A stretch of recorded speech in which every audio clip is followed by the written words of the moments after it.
to Anti-Anxiety Hour. I'm your host, Illicit Ghost. Heard about you on the internet, and I couldn't get enough of it. Now I wanna have a little chat, wanna know where your head is at. I just wanna talk to you, find out more about what you do. I just wanna hear your view, tell me more about what you do. I'm a Illicit Ghost, I'll be your host cause it's my radio. I just wanna hear your view, tell me more about what you do, what you do, what you do, what you do, what you do. Welcome, everybody. Thank you for being here. We are back for another episode of Anti-Anxiety Hour. I have a very special guest today. Her name is Colette Spencer, and I'm going to bring her on in just a minute. But before I do that, just wanted to say that we have something very special happening tomorrow night. If anyone wants to tune in, I am releasing a music video for Higher at 9 p.m. Eastern Time. I'm going to be courageous and I'm going to try to go live on multiple platforms. So I'm going to try Instagram and TikTok at the same time tomorrow night. Should be very interesting. So tune in for that. We're going to watch. I'm anxious too, so we can be anxious together. If that. Hello. Hello. What's up? I'm a little weary, so I'm down in Cape Cod, and I was like, oh, I think my Wi-Fi and signal will be fine. And like when you were just doing the song and the bit, I kept chopping out. I'm like, oh shit, if this doesn't work again. Oh no. Okay, well, we'll do what we can. Yeah. No worries. How are you doing? I'm good, I'm here for the second appearance, even though the first one I got to so graciously cancel a half hour before. Okay. There's no worries. I'm glad you're here. So, yeah, man, I'm good. I'm just, I don't know, like the past year has been so weird, and I feel like I've been such a nomad, kind of like bouncing back and forth between, I started COVID at Nashville for work, and then I went back up to Boston, back in New York to be at my apartment, then came back to Massachusetts. So it's just like, oh wow, it's been a lot. So yeah, a lot of that by choice, by the way. Okay. But yeah, so it's just been I don't know, it's been interesting, but it's been kind of cool. Like get to like reconnect with my family a bit and stuff, which is stuff that I wouldn't have had the time to do before, or like properly do it, because it'd be like you're always there for an occasion or like an event or something. So yeah, things definitely changed. I definitely got to see my family a lot more too, which was good because, as you said, like just wouldn't have happened otherwise. But that's cool. Do you have a favorite place that you like to live between those three places? So I grew up in Massachusetts, which is where my lovely accent comes in and out of, and my dry sense of humor.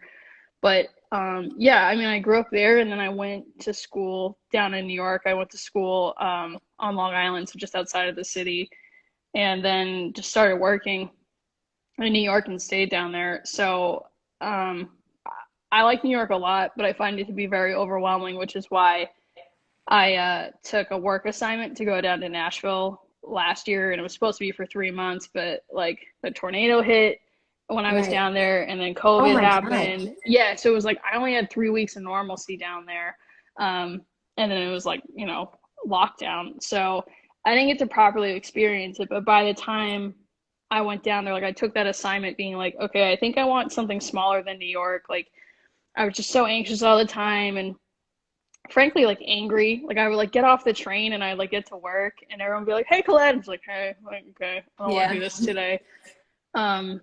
So I think all three of them provide different stuff. In Nashville, I mean, I can't even like speak to it that well yet, but if I was being honest with myself, I definitely like living in Massachusetts, but like I work in music, so the industry is just not there for what I need it to be. So for the part of the industry I work in, it's basically New York or LA.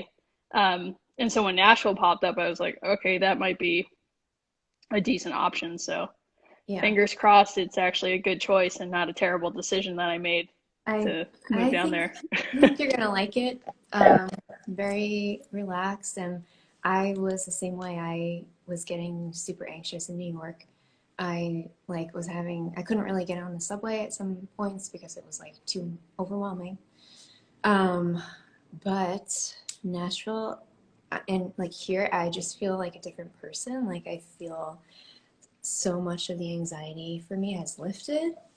Um, and it's just like everyone here is pretty nice and like friendly and welcoming, which is like not something you get in New York, Right. um, which is pretty refreshing. So, and the music, like there's, as you know, there's not only just country here, like there's a lot of different genres. So it's like, I don't know, I feel like there's a place for everyone here, which is cool. I'm Um, definitely gonna have to pick your brain because I was saying to some of my coworkers, I was like, okay, like where are the spots where you find like non-country music? And it's kind of funny because like I'm sure we'll jump into what I do a bit more in a second, but like I never thought I'd be working anywhere near country music. And I think if you asked my teenage self, like I would have laughed in your face. Um, but so it's like that's fine and stuff for work, but that's not really like my interest or like my bag. So I'm like, okay, how do you find the other stuff in there? So I feel like the yeah. couple of people I know down there, I'm gonna definitely be like tapping into them, like, okay, show me the rest of it, like Yeah, besides the stereotypes. seriously, like hit me up whenever. Because yeah, it is like a huge stereotype.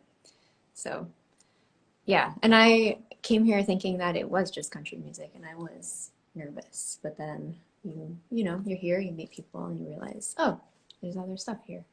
So yeah, I wanted to ask you if you could share a little bit more about like how you got into music and what made you want to do this career that you're doing. Sure. I always liked music as a kid a lot, and like my parents are very good about in the 90s when like my sister and I would be in the car, they would just play like what was on the radio. It wasn't like they were kind of flipping to what was familiar and stuff. So it would be like a lot of like Alanis and Sheryl Crow and like, when Fiona was on the radio and like all that different type of stuff. And so I just loved it. And then like I remember I don't know if I got it for Christmas one year or whatever, but I got like a Sony boombox, and it had like the cassette deck in it, the CD player, and like FM radio. So that was pretty sweet. I used to just blast that thing, and like at the time it was like all of the like bubblegum pop, like Britney, NSYNC, Backstreet Boys, that type of stuff. But I just ate it up, and I thought it was the best, and I would like find elements in that music that I thought was really cool. Like I remember in the Britney Spears song Crazy, there's like this guitar solo at the bridge, and I'd be like a kid thinking it was like the coolest shit ever. So I was always a huge fan, and then I was a terrible music student. Like, so that career was short-lived, where it was basically like in school where they'd be like, hey, you can either play the recorder in regular music class or you can go actually play an instrument. So I picked cello to be difficult, which was a terrible choice. You picked the right one. Violin is much easier to carry around. Right. Yeah. But yeah, so like, did that and then it moved on to band. I played the saxophone for a few years and I didn't like my music teacher. So we used to butt heads. Like I wasn't the best student in terms of attitude, which Okay. people in my personal life, it's not surprising, but maybe in my professional life it is. I don't know. So I quit. I was just like, this is stupid. I'm over it. And then I never really, I always tried to like pick up guitar and piano a little bit and I would never stick with it. Um, so I became much more of a music fan. I realized my outlet was like just to kind of take in as much music as I could. Like I was that person that would like burn people CDs and then like once it switched to streaming, like make them playlists and stuff. And it would always be like, oh, I need a new band to listen to or an artist, like go to Colette, like she'll know, she has a recommendation. And that was like the best. I would love that when people would discover stuff through me. So then as I got older, like I made sure that was something I was going to do. But I had a really kick-ass music teacher in high school. His name was Mr. Peacock. And anytime I go on any of these, I always shout him out because I just think he was so crucial and like important in me pursuing music as a career. And he basically, when I was like 16, he had some after school clubs and stuff, and it was for like kind of audio recording and sound engineering and like how to basically mic up a drum kit and all that different type of stuff. And I went up to him, I was like, I just want to learn everything I can from you. And that's what I did my junior and senior year of high school. So I got a leg up on some people. So by the time I got to college, I just joined the radio station. And radio wasn't even something that I was like necessarily interested in. It just felt like a really natural progression. And then through some internships and stuff and networking, like I ended up working in radio. And then I got a really weird phone call one day from a recruiter, and it was for my current job, which this was like 5.5 years ago at this point. And I always feel so weird because I'm like not supposed to say where I work, but when you think of music streaming, not the first thing you think of, but the second one is where I work. Right. So yeah, so I just think for me it was like, yeah, I'm not going to be a musician and not even like a producer or a songwriter. Like I just didn't have that skill set, but I just love music and I know stuff that I feel like connects with people and what works and what doesn't, more from like the businessy side. So that was just kind of the avenue I went down. Here we are. How did you find these new artists that you were finding like in high school? So back then it was either, so when I was younger, it was like MySpace, and that was more so just like me discovering stuff, which like MySpace was the best platform for music discovery. It was just this weird, like, not even a wasteland, like more of like a utopia of just like all different eclectic types of artists and groups and stuff. And being younger, I had no concept that like these bands weren't actually big. It was just like, oh, they're here and people I know listen to them or like them and like they're posting stuff, so like they have to be somebody, and not realizing that they're like third or fourth on a roster or they're playing like every dive bar in the country and stuff. Okay.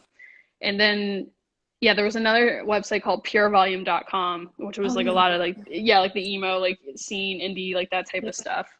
And so by high school it was still iTunes was still a thing, so I used to love the best thing that they did was the free download once a week. I found some great Right. artists through that, where it would just be like this random song and you could download it for free because you wanted to save your dollar or $1.29, depending on what year it was. And yeah, I would just, a lot of the stuff for me coming up in high school was like through the internet and stuff. Like even I Okay. remember the first time I heard Lady Gaga was like, I was circling back to the bad student thing. I didn't do a paper. I needed to print some assignment. So it's like 6 o'clock in the morning during the week. I'm in the basement on the computer trying to print it. And I was listening to like, I think like a Pussycat Dolls song on YouTube. And then it went to the next video. There was a recommended video and it was Lady Gaga Just Dance. And it was such like good pop that I felt like I had heard it before, that it was old. So I'm like, oh, what's this? And then a couple weeks later is like when you really started hearing it on the radio a lot and stuff. So I feel like a lot of it was that I focused way more on music than school. And I used to Okay. play sports when I was younger too, and I kind of realized after a while I was like, this sucks. I like music better. I'd just rather like Okay. hang out with my friends and listen to music. Nice. Yeah. Yeah, it's really interesting that you were like basically acting as like Spotify in high school. Like that's pretty amazing. So I'm Yeah. glad you like found your way, you know, because a lot of people don't. Um, but yeah, that's really cool. I wanted to ask you if you had like a absolute favorite artist growing up. So it's funny when people ask me this, I think my new answer is it changes during different phases of your life. So I think when I was a kid, it was very much like Britney Spears and stuff. I thought she was awesome, but then I loved like all the women of the '90s and stuff, and that whole singer-songwriter Lil Affair vibe, which does Nice. seem funny, like to be into that as a kid.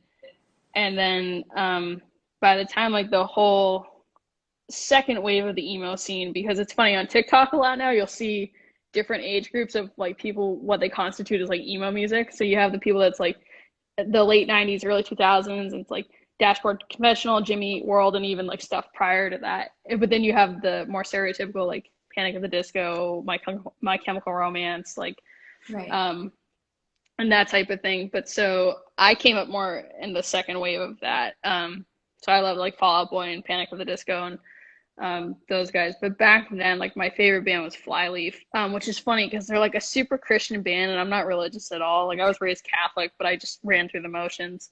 Um, and I just didn't associate it with religion. It's like you could kind of take a lot of like the messages or the themes and just apply it to either like love or like self-worth or like whatever. Right. And that kind of their albums would line up, I feel like, when I was just going through like serious low points in my life, and it's just some of the themes are kind of dark and stuff. But it so their first album, it was just a self-titled debut. I think it came out in like 05 or 06, but God, I played that thing so much. Like if you go back, if you pull up my old like iTunes account and stuff, the stats on the number of times I played those songs alone would be like pushing like 200 like for each one. And then my iPod broke back then, so I remember until maybe like Christmas or my birthday, or I needed to save up or something. So I had my old like Walkman, like the Discman, and so I would play that CD in there as well. So I don't even know how many like hundreds of times I played that album. And back then I was still doing sports, so I was always a terrible runner, and I'd try to go for runs, and you can't run with those things. So I'd be like running, like just balancing it like this or putting it in your pocket. Yeah. So it made me really appreciate the next iPod I got. But yeah, so I think Flyleaf was like my favorite back then. And then Kings of Leon was another band that I really connected with. Like me and some of like my buddies in high school, like we just loved them. And then Paramore's been another one throughout. But I think in terms of like pop music, like Katy Perry, I've just like loved her for so long, and I realize some of the stuff that she does is a bit problematic. But I think in terms of like an artist and a songwriter, I think her catalog has a lot to offer, and like new and old. I mean, when everyone ripped her to shreds in like 2017, like that album Witness, I'm like, this is fine. It's a decent pop album. Like, I don't know what more you guys want. Like, sorry, she's not like this like pinup doll for you anymore. Like, cause she cut her hair, but it's still decent music. Yeah. So I do think it very much just changes with the phase of your life. I mean, some people stick with it their whole lives, which is great. And I think if you have an artist that can evolve with you, like for me, I think the artist that perfectly evolves with me is Paramore. And then like if you do a subset of Hayley Williams, but their catalog has been so great. And just even their 2017 release After Laughter was like perfect, because it's just this kind of like emo depressing music, but it was so happy and danceable. Right. Exactly. Which I think reflects like how weird your emotions are as an adult, where it's like, I'm sad as shit, but like I want to have fun, so this works.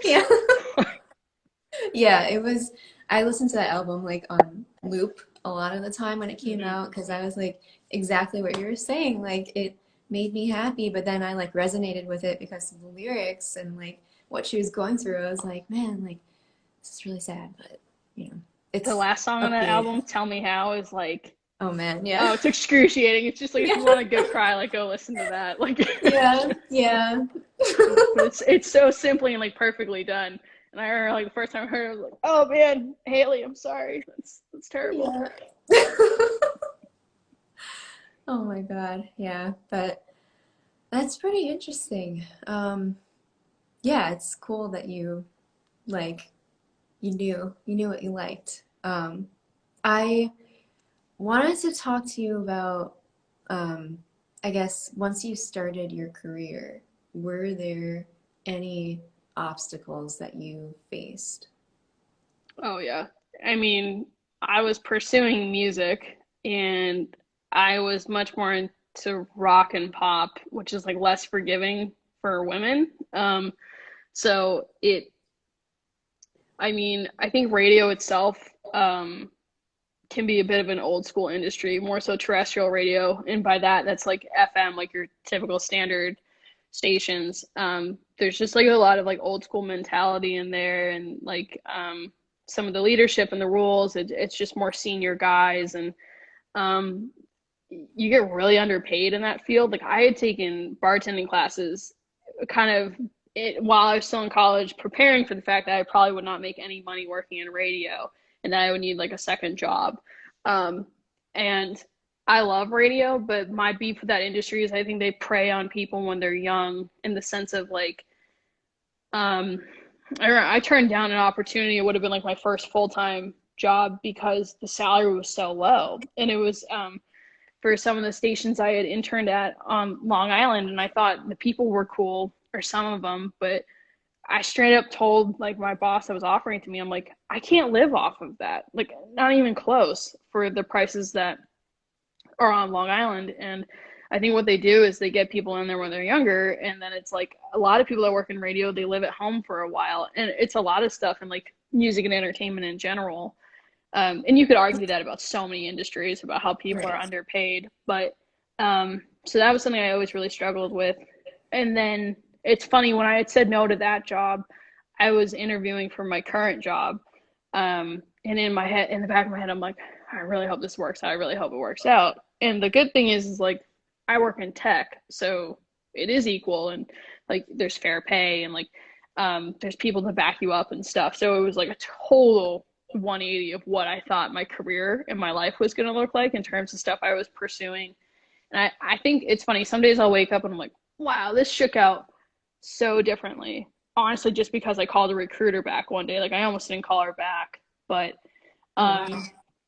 yeah, I think, but so when I was starting out, like one of my internships, so I was like interning and working at Revolution, which is like more of a rock venue on Long Island. And like some of the guys that worked there were nice, but it's like, it's nightlife. It's a bunch of dudes. It's a bunch of like bands and stuff like that. Yeah. And no one was like, no one that I worked with directly was like terrible to me or anything. Like, I'm so thankful for that. I think when I was coming up and when I was an intern and stuff, like to this day, I can say that I never got anyone a cup of coffee. And when I mean, very literally, I didn't do that, but also in the sense of like, I made sure if I was there, like, yeah, I'll do the stupid, like, miscellaneous tasks you need me to do, but, like, I need something out of this. I need to be able to learn. Like, I'm not going to give you my time, especially because so many of them were unpaid, and get nothing out of it. But I think just coming up, like, being in that environment, that atmosphere, you would definitely see some sexism. Not at that place, but one of the stations I used to work at, like, it was pretty evident. Like, I would, if myself or like another woman on the team would like say an idea, like you would be ignored, and then someone else would say the same thing. You're like, cool, awesome, amazing. And I think I've been pretty lucky in my current company that, at least in my department, that stuff doesn't happen very often. And I got super lucky with like the team that I've worked with over the like past 5 years. It's just everyone respects each other and your voice is heard. And it was diverse, and people came from different areas of the country. And, you know, we were like racially diverse, and like even financially, everyone had differences. So it was just, I learned so much so fast from them and the people that I worked with. And I just like adore all of them. But so that was such a different environment to come into. Like that doesn't exist in a lot of places, and a lot of us know that. Even in terms of gender, it was literally equal with men and women. So sometimes some of the guys would be like, oh, there's more women that work in the New York office. I'm like, no, there's not. But because it's equal and you're so used to more men being in the room, it feels like more women are there. And especially the women that were on that team, all of us are quite dynamic and aren't afraid to speak up. So it was just kind of crazy. And I realize I'm getting a little far away from your initial question, but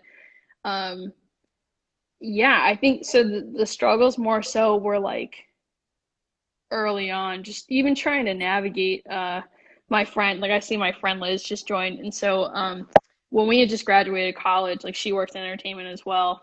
Her and my other friend, we drove down to Firefly, the festival in Delaware. Okay. And in case anyone doesn't know this, there's nothing in Delaware. I assumed because we were going to the capital that there'd be like a little something. That's not the case. So I wouldn't recommend Dover, Delaware for a vacation. But her and our other friend that we were with had both landed full-time jobs after we graduated college. And I hadn't yet. And I was working at my previous job at the radio stations, but just part-time, doing more like promotions, events, street team type stuff. Which was decent cash. It was like but not a career. It's just a place to start. And so they kept clowning me the whole time we drive down. We drive by like a tractor supply store and they'd be like, hey, they're hiring. Or if a gas Oh station my said God. like we're hiring, or like a Dunkin' Donuts, they're like, oh, Colette, you want us to pull over and go in there? Oh And at man. first it was funny, but by the time we got down to the festival, I remember they went to go see a different set. I think it was like an electronic artist that I wasn't into, and I just went and watched some other random artist by myself. And I was standing in the crowd, and I started tearing up because I'm like, man, I feel like I really networked in college and worked hard, and like all these people are getting jobs. And because we went to school just outside of New York City, they'd get jobs at like NBC, Viacom, and stuff. And now that I'm older, I realize like some of those jobs, like you get used and abused. But when you're 21, 22, getting ready to graduate, and you just put all this like blood, sweat, and tears into like moving towards your career, it's pretty emotional, and it sucks when you see people landing stuff and then you don't. But um, I landed my current job shortly after that, so it was, I don't know. So it's like sometimes I feel a little spoiled because it's like I didn't have to struggle as long as other people. I busted my ass in my current job, but it's like I feel like I hustled more in high school and then in college and stuff. So it's like I got some of that experience early on where I feel like some people might have been focused a little more on their studies, which is a great thing to do in school. But I was like, no, I want to network. I want to intern. I'm going to join this club. I'll join the radio station. And definitely like school and my grades took a backseat a little bit depending on the semester. But in the long run, it paid off. But at the same time, there's plenty of people that did that and they didn't land something. So Okay. I don't Yeah. know. I It's mean, tricky. I don't know. Just hearing your story, like it seems like it was something so, um, like it was just in you to be in music, you know? And I don't know, I feel like you're good at what you do and people recognize it. So I think you like deserve everything you have, you know? Well, thanks. It's funny. I'm like super insecure about my skill set. There'll be one day where I'm like, you're really good at what you do. And it's funny. This same friend, Liz, we were catching up on the phone recently, or maybe a couple months ago. And I was talking about my promotion at work. And I was like, no, I deserved it. I'm really good at what I do. And she goes, hold on. Can we just pause for a second? Because like you, you know, let's say 5 to 8 years ago would have never said that about yourself. Um, and I kind of got a little choked up when she did that because I'm like, you're right. Like, I don't give myself enough credit. Um, so it honestly depends on the day for me because there's some times where I'm like, I feel like I have imposter syndrome. I feel like I just kind of like ended up in this job because my LinkedIn looked good. Um, but then I think I'm like, no, that's a skill set. You need a good resume. You need a good LinkedIn. You need a network. I mean, even how you and I met, that was through networking. Right. Um, and like that was more so on like a social level on my end, but it's like people go to those events to meet other people and stuff. And I mean, I used to go to those events actually to discover like upcoming artists and stuff for people that I didn't know. So it's just, yeah, I don't know. It's tough. Like it's just some people are really good at patting themselves on the back, and others struggle with it. But I think I'm always so paranoid about, walking out of the room and someone's like, oh, she actually kind of sucks. She's not very Right. good. Yeah. I mean, I hear you. I hear you on all that. It's hard. It's like being nice to yourself is like a skill, and like recognizing your potential and what you're capable of is a skill. And it's something that you need to work on, and something that I struggle with too. Because I mean, every day I'm like, man, like I'm just not good enough. I don't do this well enough, etc. And it really brings me down. So like, I mean, I feel like you being able to say that you deserve it, like that's a huge step forward. Um, and I think it's like also like when you vocalize those things, like it starts to get ingrained in you and you start to believe it. Like I have a hard time believing that I am good enough. So, lately I'm trying these affirmation things, like you say things every morning to yourself, you try to believe them. And it does help a little bit, but yeah, it's something that's pretty difficult for me to do. So I don't know. I'm seeing a lot of growth on your end, which I think is pretty Thanks. amazing. Yeah, I, seriously. I do think, like, if I look back to myself a couple of years ago to now, I don't know if I know myself better, or I just let myself be what I need to be. Like, if it's like, if I'm feeling shitty and anxious, like, just be that and be open about it. Like, even um I don't know, online and stuff, like on Instagram, if I'm going through a hard time or if I'm having a shitty day, like, I'll say that, or I'll be way more open about like depression and anxiety and stuff like that now, because it's like I used to just bury that so deep when I was a teenager, and I'd be so angry. Like, I was such an angry person. So it's like, I think now, like, just being more open about that stuff and letting people in, and it just kind of helps across the board. So I don't know if like that's what it is now, or honestly if it's just getting older. So it's like with age and time comes more confidence. Um, it I do wonder if it's like environment too. Like, I did a ton of traveling for work, like in 2019, which was great. It was super hard though too. It was like I was kind of doing the same thing now. I was just bouncing all over the place. I would go to London for a few weeks, train some people, go back to New York, go to LA, come back. Like, um, it was a lot, but I think also to be by yourself that much too is definitely a skill. And I'm comfortable being by myself at shows or whatever, because I have the crutch. And like, I've even noticed certain things with that, where like if I'm at a show or whatever, I'll hold like an empty cup in my hand because I just feel anxious and I don't know what to do. So it's like, if I can do one hand in the pocket or like on the knee and the other one holding some form of a drink, which is like that leads to like bad habits. At least now I'll do the empty cup, versus when I was younger, I just kept going back and forth to the bar. Okay. And I'd be like 22, 23, 24, and like I was drinking a lot more liquor back then and stuff, and I had less money back then, and it starts to get expensive. And then it's like, if you're trying to network, like, you sound like a dumbass after a couple of drinks. So not really the best way to meet people either. But so even in that, like, I think part of that, like, just forcing myself to be alone more and get more comfortable with myself, has probably helped with the confidence a little bit too. And I use the word confidence loosely because I feel like it really just comes and goes. But I don't know. I think more confidence in like myself as an individual. Um, yeah. I don't know. That was a bit of a No, rant. no, not at all. I think, people need to hear this, and I love your strategy of just like having the empty cup, because I used to drink because I was so anxious, and it was just not a good situation. And now I don't drink at all because I'm like, why am I need to like you were saying before, like I need to allow myself to feel what I'm feeling.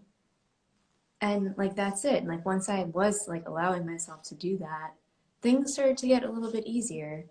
But I do really like your strategy of the empty cup. That's something I hadn't thought of. But yeah, I mean, I think it's like pretty amazing to be able to go to a show alone. I used to do that too. It was really hard, but it just like builds you up, builds your character.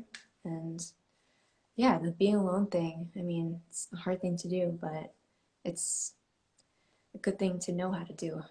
Um, so yeah, thank you for sharing all of that with us. Of course, yeah. Yeah, I appreciate it. I wanted to ask you 3 questions before you go. Okay. The first one is, what is your anti-anxiety anthem? It could be something that just makes you feel happy or uplifted. I know, it's funny, when we were gonna do this the first time in February, you sent me that ahead of time, and I really thought about it, and I was like, Okay. oh, I got it. It's okay. We And can come it's back somewhere to in it. my phone. And like I was saying, Okay. before, stuff always changes. So Fine. I think it was funny during COVID and stuff like that. I found myself really going backwards in terms of what I was listening to, more so than discovering music. And I think part of that was because of what I do for work. So I'm forced to always consume and hear new things and stuff. Less so now because I'm in a different genre. The genres I was working with before was pop, alternative, rock, hip hop, like anything electronic. So it was kind of a lot of stuff under the sun. And now it's truly just country. And I'm such a noob with country, so like I have to discover, but it's more in an educational sense versus like for fun. So I think a lot in the past year was like I'm gonna cheat and say more like albums and projects more so than songs, but I think Haley Williams, uh, not the last one she just put out, but the one that she did last year, Petals for Armor, I thought was really great. Um, and that was just like a lot of like kind of like deeper emotions and like dark thoughts and but then some happy stuff too. And I think it paired really well with COVID and stuff. And especially back then was when I was still down in Nashville and I was just in an apartment by myself in a city that I don't live in for 3 months. And then Charlie XCX put out a project called How I'm Feeling Now, which she literally made during like lockdown and stuff. So that was another one. And then a weird one that I reverted back to was Third Eye Blind's first Oh album. my God. The best album. So good. But so like and a song that I really connected with there, because if you had asked me like, I don't know, a couple years ago, my favorite song on there, it would have been different. But like I loved I'm totally blanking on the name of the first two tracks I've always really loved, but then Good For You was like a song I would just put on all the time. And I have these like big Bose headphones, they're noise canceling ones. So I'd go out on the balcony in Nashville because that was the only outdoor space I had. Because like, I mean, you're down there now, you get it. Like people are a little looser with COVID and like the masks and stuff. Yeah. So especially last year, if I was walking down the street to go to the grocery store, they looked at me like I had 10 heads if I had a mask on. So I'm like, you know what? I'm only leaving when I need to. I'll just hang out on this balcony. But I'd have those big headphones on and I started journaling a lot too. But a really weird habit I do, which maybe some people do too, especially if you're anxious, is I'll put the song on repeat and it plays over and over and over again, which is like cathartic for a little bit, but then it becomes like self-destructive, I think, because it starts like painting this weird narrative in your head. But so Good For You, like I just had that on blast so loud and I'd be like journaling and like have like a beer out on the balcony and writing and stuff. And I never journaled prior to COVID, but I felt really isolated and alone. And my friends were so great about checking in on me and my family and stuff, but like it was a lot of alone time. And the project I was working on for work, it was still a secret back then. So it's like I couldn't overly talk about it. And I was working with a whole team of new people. So it just, even that, it was like I wasn't even working with my normal coworkers. I was meeting all these new people for the first time. And all of them were new and they were kind of looking at me to train them and stuff and be a resource. So it was just like really overwhelming. Like I got through it, but it was pretty dark. Yeah, yeah, that's a lot. It was, yeah. Yeah. Well, yeah, the journaling thing definitely helps. I'm glad you did that.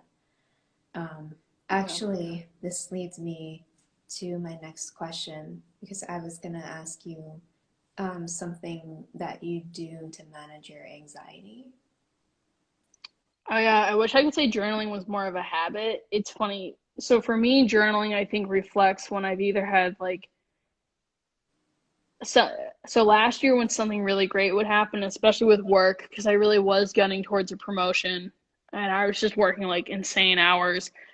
And I was like, I need to come out of this with something. Like I need to, like I love my job and like I work in, radio and streaming, and I've been lucky enough to have the same job for like 5.5 years now, which is not as heard of these days. It can go one of two ways. Like sometimes you just bounce back and forth. But so I would journal I bought two journals. So I bought or just like the blank notebooks, they're like different colors and stuff, like the fake leather on the front.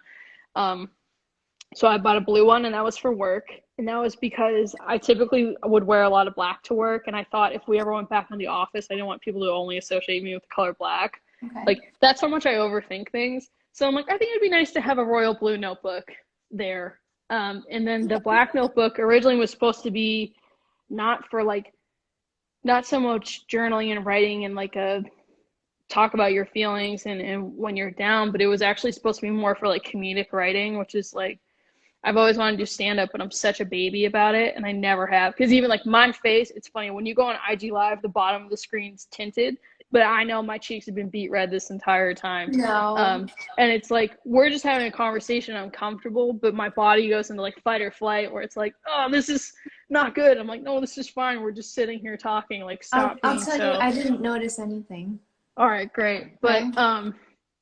so that was the initial purpose for the second one, and I'm like, that one will be black. That way, it's not like drawing attention to it. Like, that's more personal. I just wanted to like slip into my backpack, or if I would write on the train or whatever.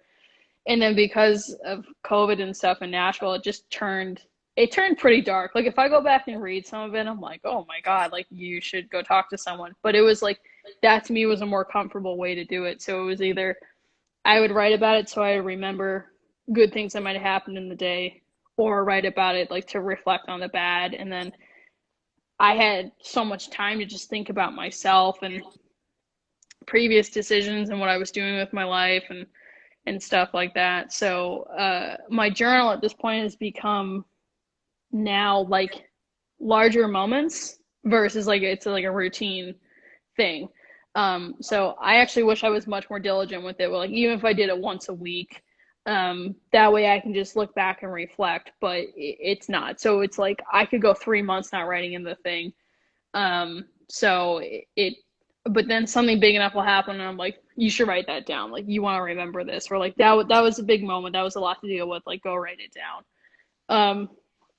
So I think stuff that like I do to actually manage my anxiety, I'm terrible at it. Like, I'm not going to sit here and tell anyone like I have the best advice, but I do like being outside, which when I was living in New York, I was so bad at doing.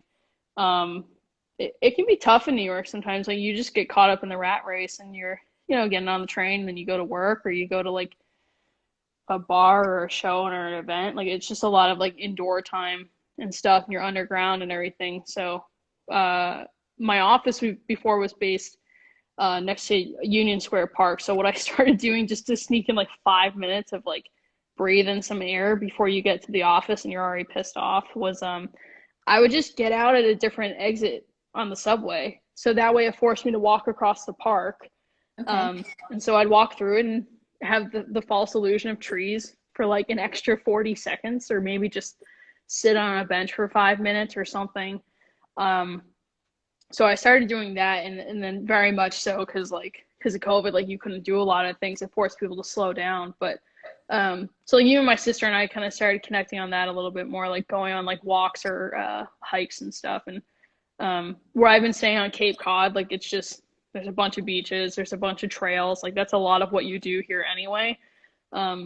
So that's been pretty cool, because that was an interest I had before, but I worked so much that like if I went on vacation and stuff, like I took a trip to Montana and I did that, or like if I went to Seattle, like we'd go, like, you'd hang in the city, but then I'd always want to go explore like more outdoorsy stuff as well. So I kind of noticed that was a pattern.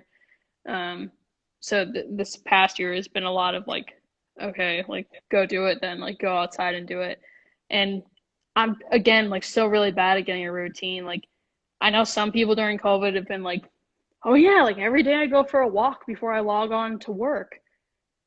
And I'm like, that's awesome. I really wish I could do that for myself. It's like, oh, I have to get a workout in and then do whatever. And I always try to do those things, and I'm so inconsistent with them. So I think, like, in terms of my overall mental health, like, that's the element that's really missing, is like prioritizing being outdoors, or just general like physical fitness and health and stuff like that. Like, I've always struggled with that since I was a kid. Like, I'm kind of pretty lazy. Like, Okay. so yeah. So I It's think hard. Yeah. it is. Yeah. But so journaling and like being outside and like walking and hiking are two things I like, but I'm just so inconsistent with them. So that would probably be my goal for the rest of the year, is to like get it together with that a little bit more. Yeah. I mean, I feel like for people in music, it's really hard to get on a routine because everything is so just chaotic all the time. And like, there are nights where I stay up super late because I'm like, oh, I wrote something I really like and I want to finish it. And then I'm like, damn, like, I wanted to wake up at like 8 o'clock. I didn't want to like sleep until 10. Like, so yeah, I definitely struggle with that too. And like, the exercise thing is hard because it requires you to like get up and like really go, which is like hard for me. But yeah, definitely goals that I have too. Yeah, I I wanted to ask you, oh, just two more things.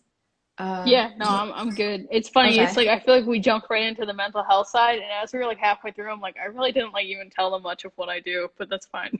Well, I wanted to be respectful of what you wanted to talk about, you know. Just Yeah, totally open, whatever you yeah. want to say. Um, yeah. Anyway, what are you most grateful for right now?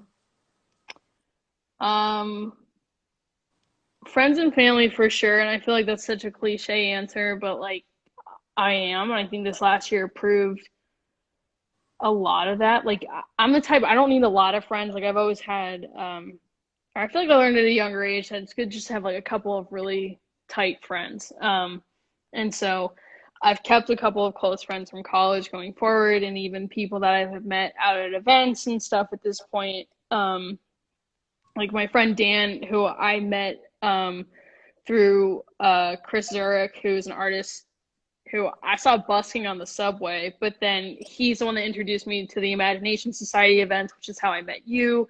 And I Okay. was sitting on like the couch there one day, and Chris came up to me and he was like, "Oh, can I introduce you to someone?" And I thought that was so cool too because he asked permission before he brought someone up to me. Because I think in my job, like once people find out the company I work for, they assume I can do more for them than I can. It's a massive company, like I'm just one part of it.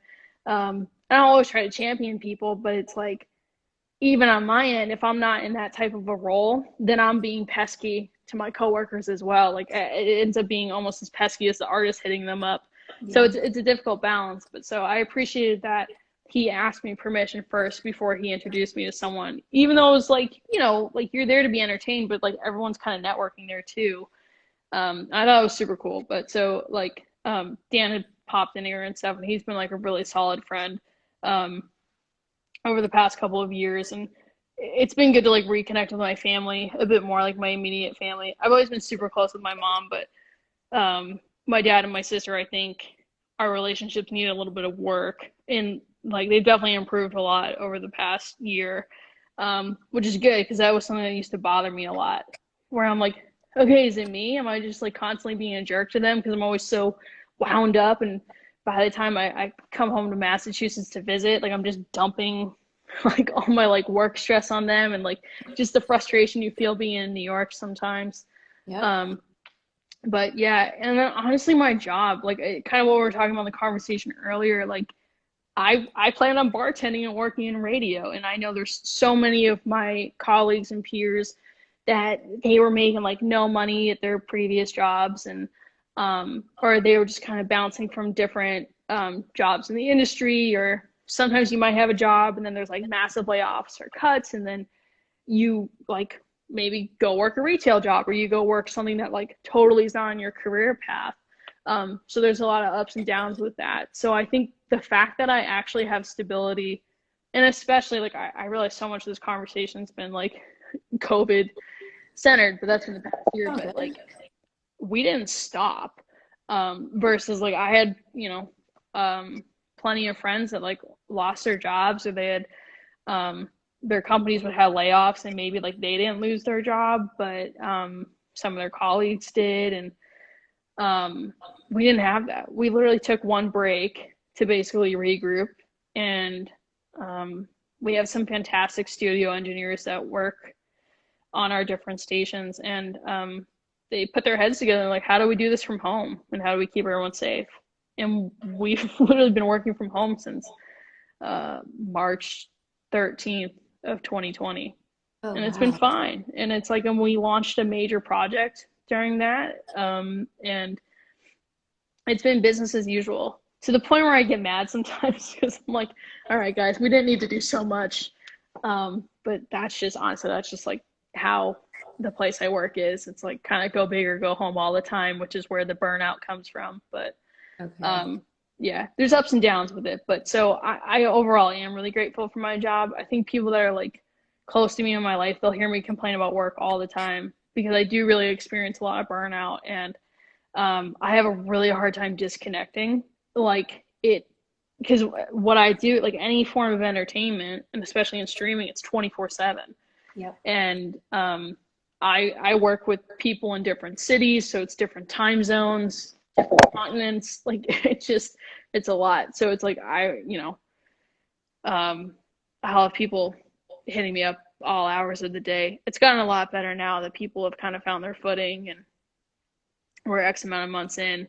But yeah, I don't know. So I mean, overall though, I'm so lucky that I have the job that I have. Like it just like the fact that I really can form a career, and that I've had some great bosses where I work and some really great mentors, and like I know there's longevity there. I mean, as long as they decide not to slash our department, but there is a lot of potential for longevity. So it's like I can feel comfortable to like experiment and grow a little bit too, which is really nice because in the current position that I took, I was really hesitant to take it. I was like, should I move to Nashville?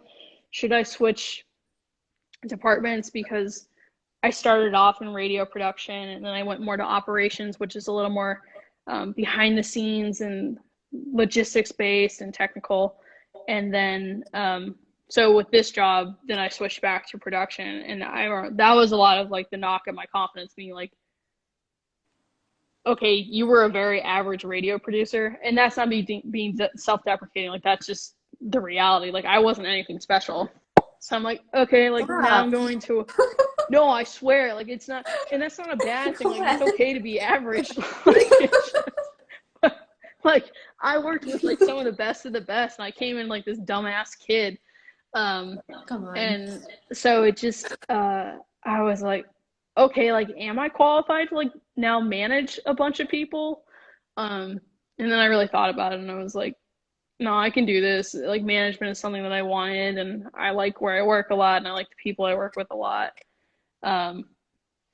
So it's been good. But I think, going back to your question, because it's funny when I speak, I do exactly what I tell the producers and the guests not to do, where it's like this long answer and like you don't repeat the question. So No. like this is live, so it doesn't matter. But if you were in an editing format, you'd be like, oh my God, just repeat the question and get back to it. But so, and that's where my brain always goes, where I'm like, this would be a disaster to edit. But yeah, so I think like honestly, like friends and family, and then my job for sure. Like I was really lucky that one, I made it out of COVID. Or I know we're not done yet, but it's like I was fortunate enough to get vaccinated. Like I didn't get COVID. Like I took it really seriously. Like I wouldn't leave the house a lot and stuff, and I always had a mask on, super paranoid. But I think I had a lot of access to means that made COVID a lot more bearable to me. Like even the fact that like I do have like my parents to come back to and use their outdoor space and stuff and stay here, and it's not like it's probably somewhat intrusive at this point, but I think at the same time they never expected to get this time with me because they always knew I live in a different city based on the industry I chose. So yeah, it's been good, but I do realize that because it's like I kind of hate when people say, oh, how you been, or what did you do in COVID, or what did you get done out of it? I'm like, a ton of people died, or like people are just going to be sick for a long time. So it's like I really always try to remind myself of that. I'm like, yeah, everything was so different for you, but like you're so freaking lucky in the grand scheme of things compared to like other ways that this pandemic like affected people. Right. Yeah. Yeah, it's important to remember. And yeah, I mean, it's still going. It's kind of crazy, but you just gotta hang in there. And I'm glad you did. I'm glad you like found your outlets during it, because it's hard. It's hard for a lot of people who don't know how to be alone. So the last question I have is, what is something that brings you peace other than music? Comedy, for sure. Like and I love this question because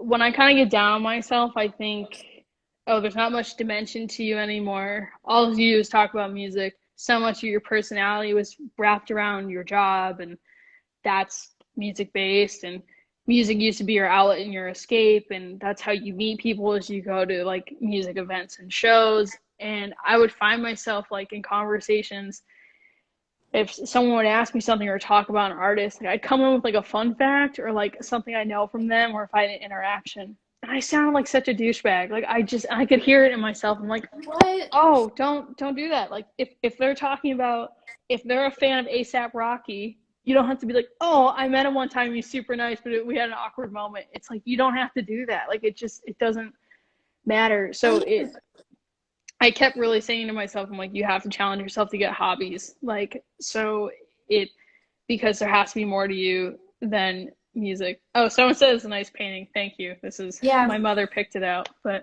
home goods. Nice. I jokingly named it Sully or Sullivan. Oh, that's who Sully is. I was wondering. Yep. So yeah, that was a little Yes. inside joke for my Instagram followers. But so I think for me, I always was like, you need to find other outlets. My friend Liz is saying you can take up the bass. She's like hell bent on me being a bassist. Like when we were in college and met, and we used to work at the radio station together. So at this point, we might have been like 18 or 19. And I remember her and I were sitting in the studio together. So we might have still been freshmen. I think we were doing like training hours or something. And for some reason, she just turns to me and she's like, do you play the bass? And I was like, what the hell? Like, no. She's like, oh, I don't know. Like your whole vibe, I just feel like you should play the bass. And I remember that stuck with me. And like, to this day, like at this point, that was like 10 years ago or almost 10 years ago. And I'm like, I still haven't picked up the bass. And I actually do think I would like the bass.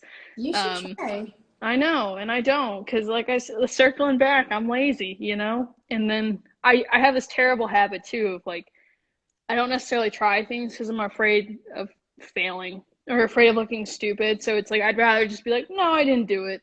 And that's a personal choice rather than being vulnerable and trying something and failing miserably, which is like something else I need to work on. But I think in terms of like what brings me peace is like, I really need to find hobbies and other outlets. But for me, like comedy is like something that's so at my core. Like I love comedy so much. Like it, I wish I didn't have stage fright, and I wish I was a stronger writer, because I'll write these jokes down on my phone, or just observations or like silly things that happen or like crazy situations. I'm like, oh, that's hilarious. Like I'll craft a joke out of that or a story. And I feel like a lot of my humor is very dry. It's just reactionary or like a quick wit. So, but I love watching stand-up comedy.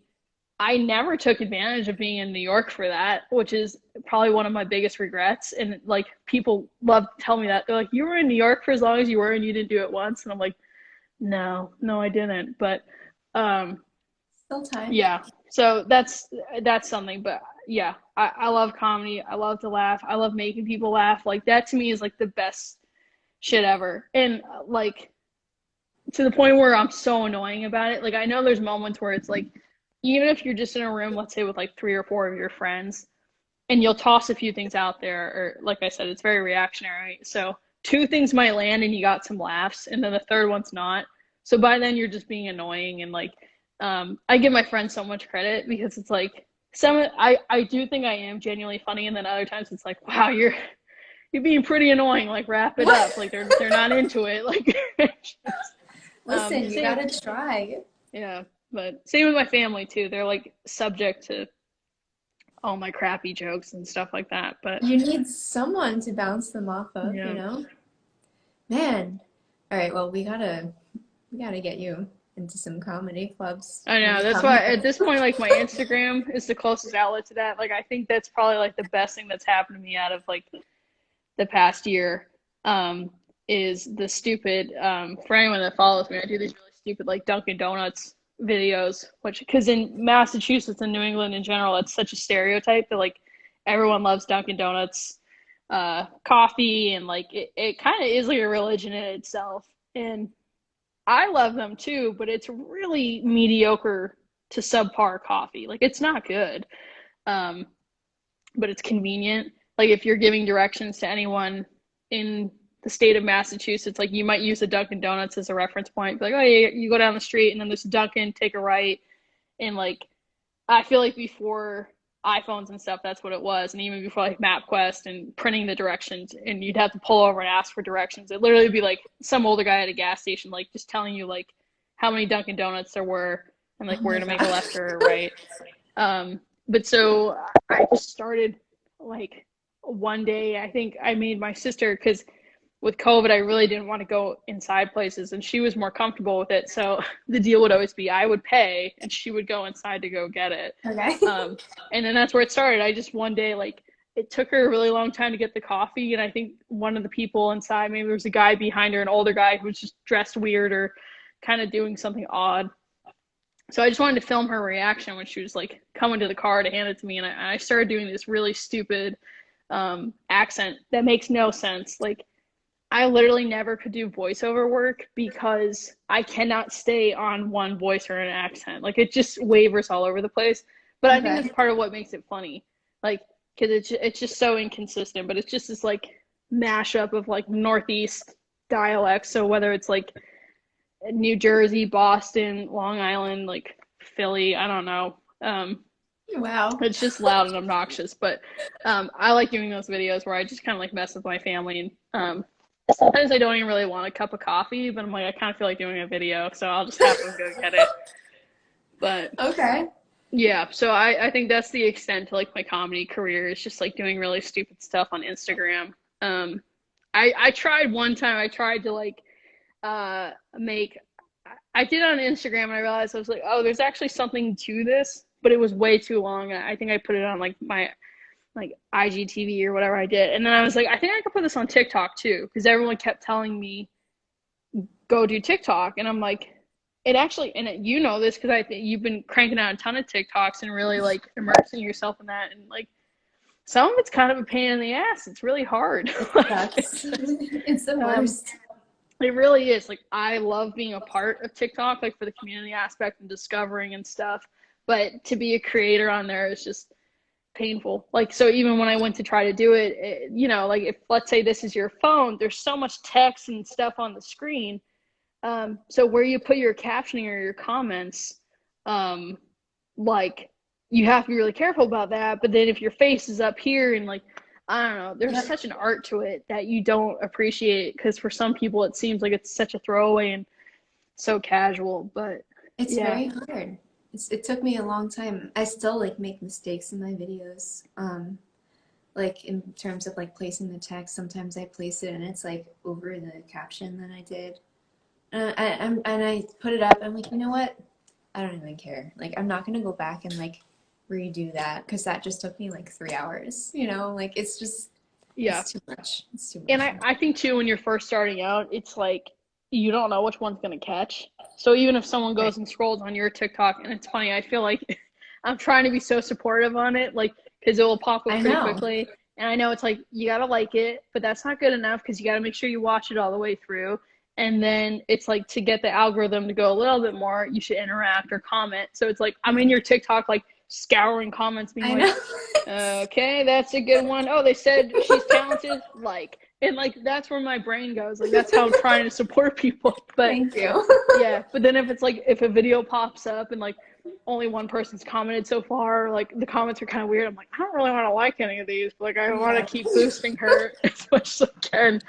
So yeah, it's crazy. It's really crazy. But yeah, no, I appreciate you being supportive on there, because it is rough. Yeah, I've found TikTok though, so that's another thing that's been good out of this, is like TikTok in general, because I really used to think it was just a lot of the stupid viral dancing stuff, or just kind of like cheesy trends or whatever. And not that those didn't exist elsewhere, it's just like they're just really out and about on that platform. And then when I got on TikTok and I realized like how specific it can be based on what you interact with, your interests and stuff, I'm like, this is amazing. And some of the stuff's hilarious, and then other stuff, it's like I can learn how to like patch a hole in the wall if I want. Like I really ended up on, I think just it's funny how quickly you can end up on one part of TikTok. And so I partially ended up on like older like home improvement, like lesbian TikTok. And like honestly those women have so much to teach. And I'm like, this is something, this is really helpful. But it's like it's weird how specific it can get. I know. But yeah, TikTok's been great. So yeah, it's also a great place for you if you're looking for, you know, new artists and stuff. Like there's so many people. Yeah. I think that's where I've been lacking with TikTok, and my hesitation with it a little bit is like, because kind of to your original question of like what besides music. So I'm like, okay, is TikTok my outlet? Like that isn't music, but I do think there's something to be said about like how people are discovering others from TikTok. Like it's a really cool tool for it, and it's really fascinating to see how quick stuff can, you know, just pop off. It's like if you just catch them in the right place at the right time, or you know, I don't know, it's great. Elliot said the beekeeper accounts are fire. They are. Yes. I do know. It's one of the ones. It's like the blonde woman from Texas, I think. Yes. And she's so calm, and she's the keeper of the bees or whatever. I don't know how she does it. I always get so nervous whenever I'm watching because I'm like, how is she not going to get stung? Yeah, like, she'll just come in and she's like, oh, I got to find the queen. And oh, they're not stinging me. And she just puts her hand on camera and she's like, they're so playful and calm today. There's like, you know, hundreds of bees swarming her. And like, it's the same clip, that like hair clip that gets everyone. But yeah, no, I love TikTok. It's, I definitely recommend like people download it. And I think you can kind of find your community or like what you want to do there. So whether that's just funny videos, dance videos, music-based stuff, educational things. Like there's like a lady who's a math tutor on there. I was terrible at math, but I was watching her on live because she was going over stuff that I would have learned in like 10th grade math, like I've been terrible at. And like she was just so calm in how she's explaining it. I'm like, why weren't you my high school math teacher? This is great.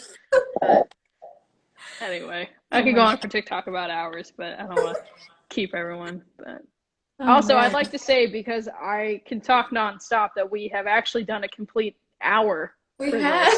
Yeah. No, it's great though. It's great. I really appreciate you coming on here and sharing and being open with us. Yeah, and hope to see you this summer.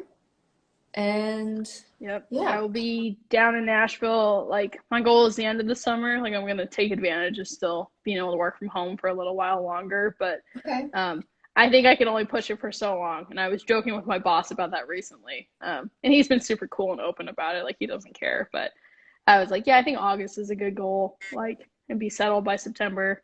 So yeah. But I mean, I'll for sure hit you up and stuff. And like I said, I'll kind of be picking your brain to give me the, you know, kind of the better spots for like music and stuff.